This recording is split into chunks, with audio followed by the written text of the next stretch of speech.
Selamat datang, mahasiswa sekalian, pada perkuliahan ke-9 untuk mata kuliah Teori Sosiologi Postmodernisme. Mata kuliah ini adalah merupakan kelanjutan dari perkuliahan-perkuliahan kita sebelumnya yang membahas tentang pemikir-pemikir filosof-filosof Prancis terkait dengan postmodernisme, seperti Jacques Derrida, Lyotard, Lacan, dan Michel Foucault yang kita bahas pada perkuliahan sebelumnya.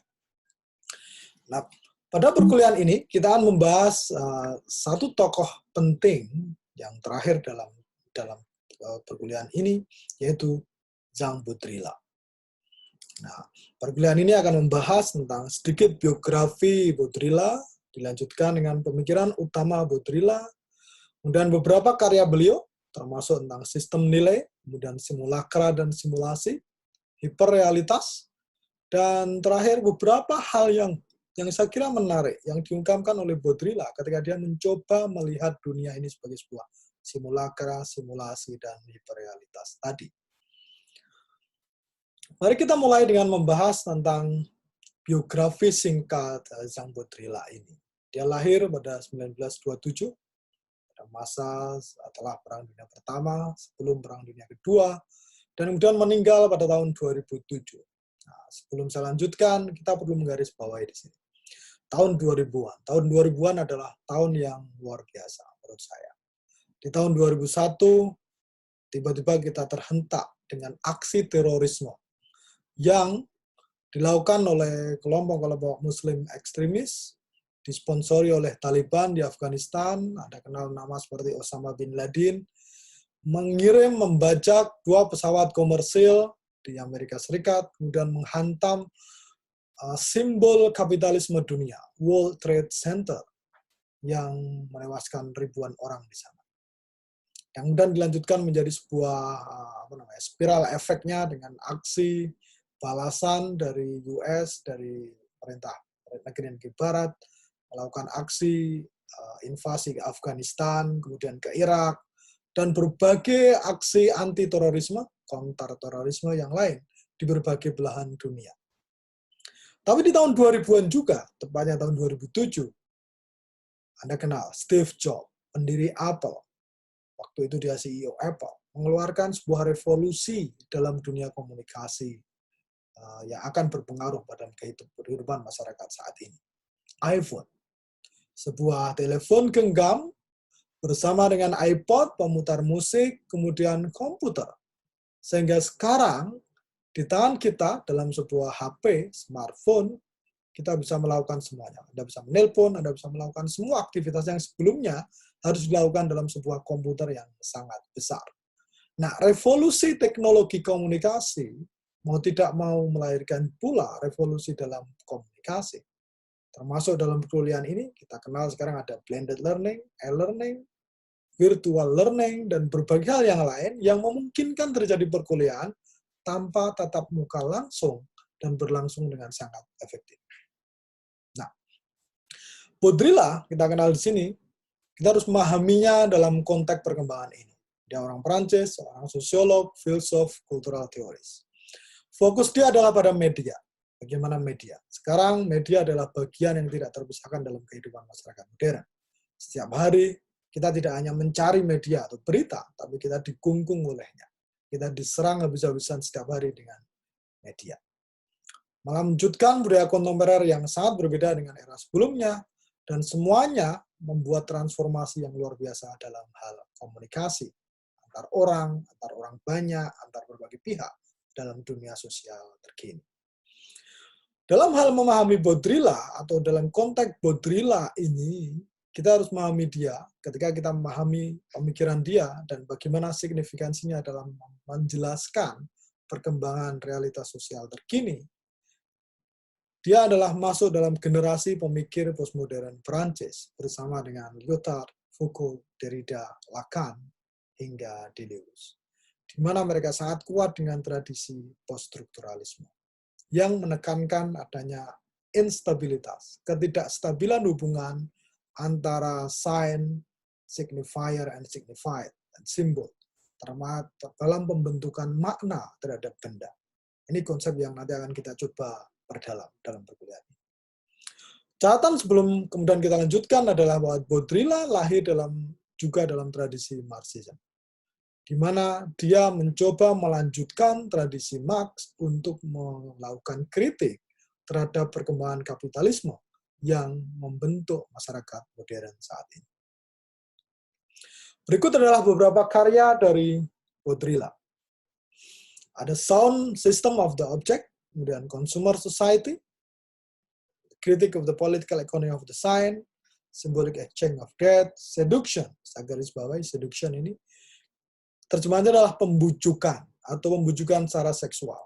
Ini ada buku terjemahan bahasa Indonesia dari karya ini adalah dengan judul Birahi yang sempat terbit dalam beberapa tahun terakhir. Dan karya dia adalah Simulacra, Simulasi, Amerika, The Gulf War Did Not Take Place, saya akan berikan contoh ini di bagian akhir, dan Spirit of Terrorism, ini adalah artikel terkait dengan gelombang terorisme yang melanda dunia pada tahun 2000-an.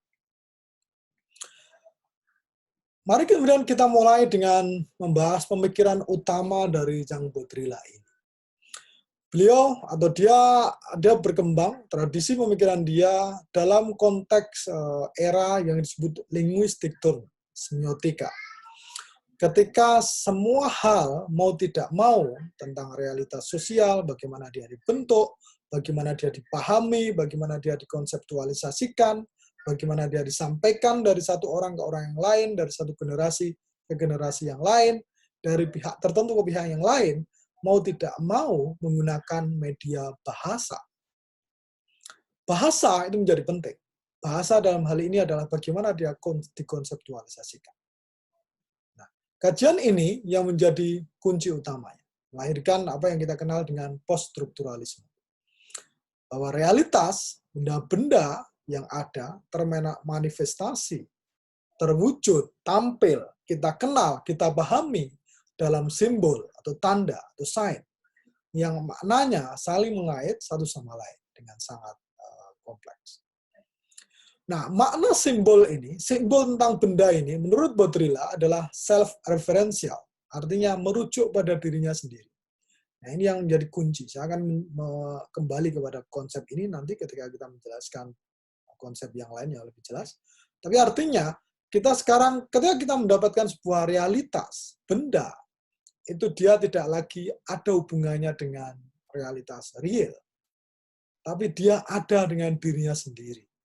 Yang kemudian tampil kepada kita, kepada individu, ketika manusia yang mengalaminya, dan membujuk dia untuk memahami dan mengakuinya, meskipun itu sebenarnya tidak real sama sekali.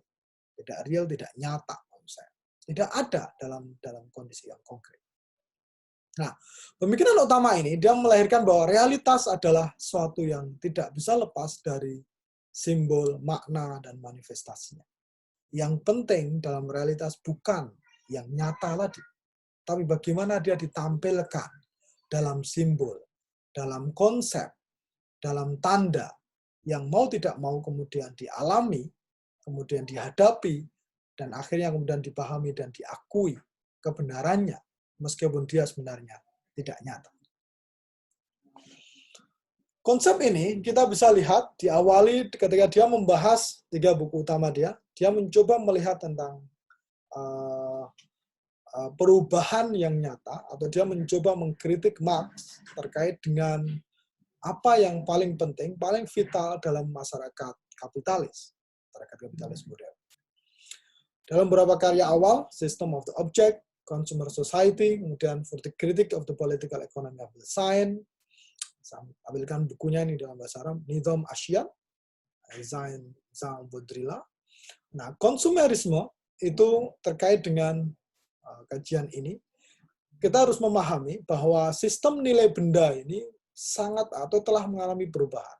Dan perubahan ini bisa kita lihat dalam bentuk perubahan konsumsi. Konsumsi bagaimana, atau dalam hal ini adalah terkait dengan konsumerisme, konsumsi. Bagaimana benda yang berbeda dikonsumsi secara berbeda. Kajiannya seperti itu. Dia mencoba menolak moda produksi yang oleh Marx sebagai bagian utama dalam kapitalisme. Tapi menurut Baudrillard, kita perlu melihat konsumsi sebagai bagian utama yang lahirnya kapitalisme ini. Dengan kata lain, konsumsi adalah motor utama dari kapitalisme tingkat lanjut yang diakselerasi dengan simbolik makna-makna yang dikonsumsi tadi.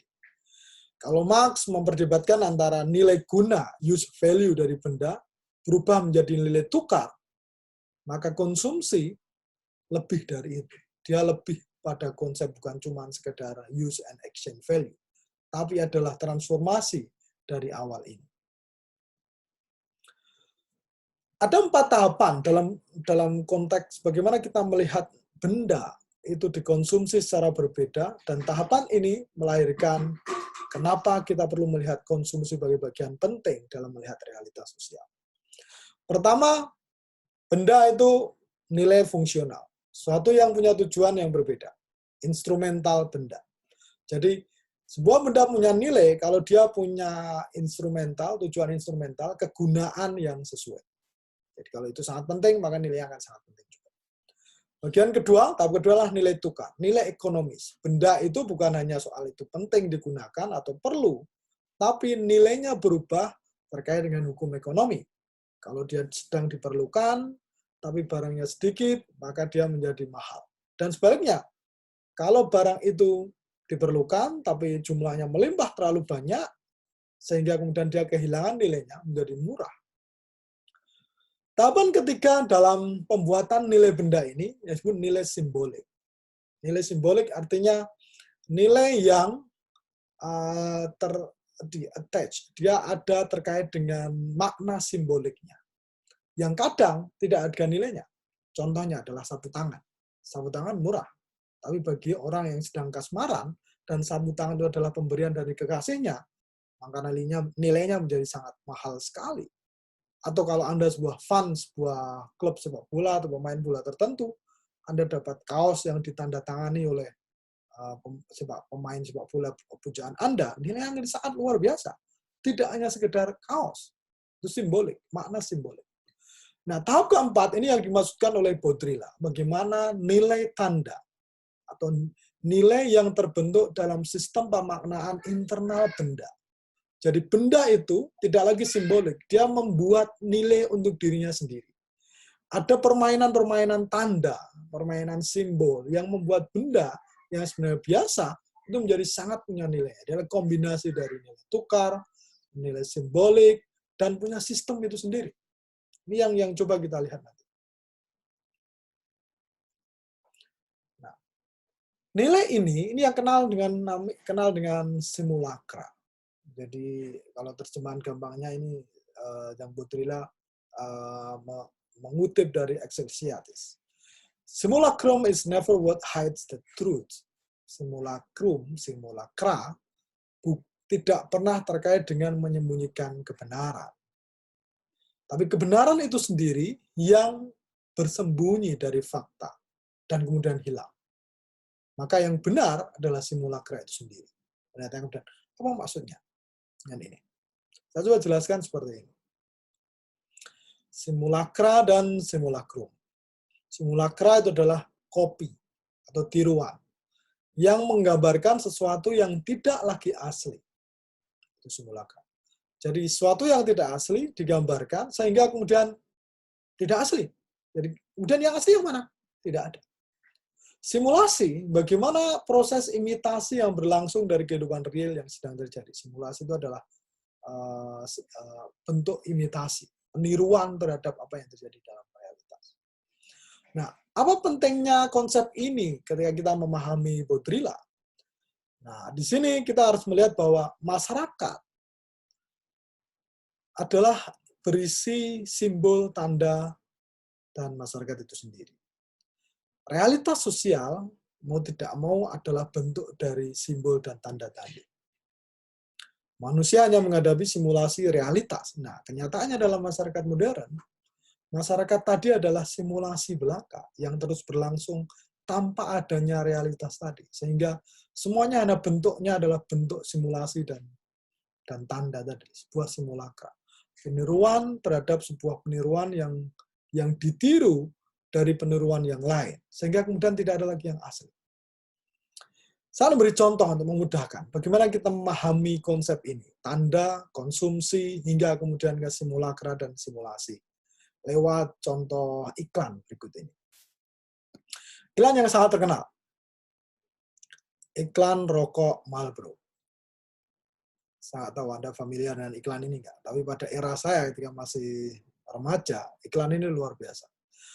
Dia menggambarkan rokok Marlboro ada hubungan, meskipun tidak ada, dengan koboi. Dengan koboi di Wild Wild West, di barat, daerah barat Amerika yang keras, sambil naik kuda, sambil berburu penjahat-penjahat, sambil menggiring ternak, sapi, kambing yang banyak sekali. Nah, apa hubungan antara rokok Marlboro dengan koboi? Kita nggak tahu apa hubungannya. Tapi yang jelas, lewat iklan ini ada sebuah makna baru yang muncul. Rokok Marlboro itu adalah koboi Amerika. Siapa yang merokok, kemudian membujuk, seduh. Siapapun orangnya yang tergandrung-gandrung, terpesona dengan budaya Amerika lewat koboi, yang maskulin, ayo merokok. Ayo merokok Marlboro dan merasakan seperti menjadi koboi Amerika. Atau menjadi koboinya itu sendiri. Nah, apa maksud saya di simulakra ini? Kita tidak pernah tahu bahwa rokok Marlboro itu punya hubungan dengan koboi. Tidak ada. Tidak real, tidak nyata. Tapi lewat iklan ini itu semuanya menjadi real, menjadi nyata. Menjadi sebuah realitas. Realitas yang baru, yang tidak punya referensi terhadap yang nyata, realitas yang real. Sebuah rokok Marlboro. Kalau Anda lihat iklan-iklan rokok yang lain atau iklan-iklan produk-produk yang lain, hampir semuanya seperti itu. Dia menciptakan sebuah makna baru, sebuah simulakra yang tidak real. Tapi kemudian mengharu biru kehidupan kita dan kita menjadi sangat terpesona olehnya. Konsep ini yang kemudian dia kembangkan menjadi apa yang disebut sebagai hiperrealitas. Sebuah kondisi di mana antara yang real dan fiksi tidak real, bercampur baur, dan tidak bisa lagi dibedakan. Manusia modern tidak punya kemampuan membedakan antara real dan fiksi. Karena realitas sudah tergantikan dengan simbol-simbol tanda yang memiliki sistem dan maknanya sendiri. Seperti sekarang ini, ketika Anda nonton sebuah berita tentang perang teluk, yang nanti akan kita bahas, real di televisi, apakah betul itu sana sedang perang, atau hanya sebuah reality show? Semua yang kejadiannya, semuanya muncul di hadapan kita dalam atau dimediasi melalui media sosial, melalui berita, baik cetak, televisi, internet, YouTube, dan semua yang ada. Semuanya itu ada dalam kode, dalam simbol, yang mau tidak mau membentuk pemahaman kita. Dan kita bertanya, apakah itu betul-betul terjadi? Atau kita tidak tahu apa sebenarnya yang di luar sana kejadiannya? Nah, masyarakat modern mengalami ini, hiperrealitas. Realitas yang tidak bisa dibedakan lagi dengan fiksi, karena dia tampil kepada manusia melalui media, melalui komunikasi, teknologi-teknologi komunikasi baru yang sangat real di depan kita, meskipun itu mungkin tidak nyata. Nah, ini yang kemudian menarik. Ini satu, bagaimana si Baudrillard mencoba menggunakan konsep dia tentang simulakra, tentang simulasi, tentang konsumsi, kemudian tentang hiperrealitas. Dalam karya dia tentang The Gulf War did not take place. Perang Teluk itu tidak terjadi menurutnya. Kalau tanya apa betul-betul terjadi, ya itu terjadi sebenarnya. Tapi bagi kita yang tidak ada dalam perang, ini realitas. Saya ambil sebuah kartun yang menarik ketika Perang Teluk. Di Irak, betul-betul terjadi perang. Luar biasa perang. US military datang, kemudian orang-orang Irak yang inosen, yang tidak tahu, rakyat biasa harus menjadi korbannya, tanpa tahu apa yang sebenarnya terjadi. Tapi di home front, di rumah, di negara-negara barat, di Amerika Serikat, ya adalah propaganda bahwa perang itu penting, perang harus dilakukan, ini bagian dari proses untuk membuat mendamaikan dunia, dan sebagainya. Yang tampil kepada orang-orang di rumah melalui televisi, melalui internet, melalui YouTube, yang kemudian membentuk pemahaman baru tentang apa yang sebenarnya terjadi. Jadi mau tidak mau, The Gulf War ini sebenarnya sebuah karya yang menarik di awal ketika internet belum sangat masif seperti sekarang. Realitas sosial sudah terbentuk melalui sebuah media, televisi, media komunikasi baru yang membuat kita masuk dalam dunia hiper. Kita tidak lagi bisa membedakan antara yang real, nyata, dan itu adalah representasi atau bentuk dari simulakra tadi. Suatu yang tidak real tapi menjadi real karena dia membuat kita mencoba memahaminya seperti itu. Seperti iklan Marlboro tadi, yang dia tidak ada tapi menjadi ada, dan kemudian bagi mereka yang masuk ke dalamnya merasakan betul-betul ada, padahal itu tidak. Termasuk juga karya dia, ini bagian terakhir dari slide, adalah The Spirit of Terrorism. Apakah terorisme itu terjadi? Apakah itu hanya simbol? Apakah itu hanya tanda? Apakah itu hanya berita-berita televisi yang ada di depan, yang masuk, yang harus kita terima setiap hari? Nah, ini adalah refleksi sebenarnya.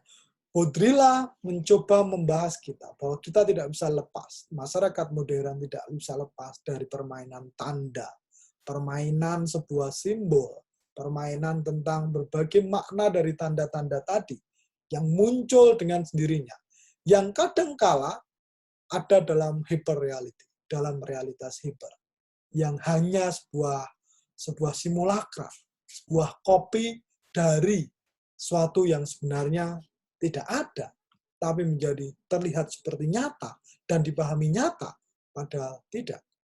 Nah, Baudrillard mencoba mengingatkan apa yang terjadi saat ini, lewat iklan, lewat televisi, lewat ini yang harus dipahami sebagai realitas baru.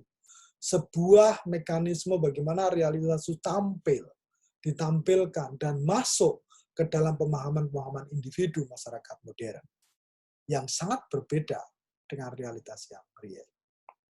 Semoga membantu, dan terima kasih. Sampai jumpa pada perkuliahan selanjutnya.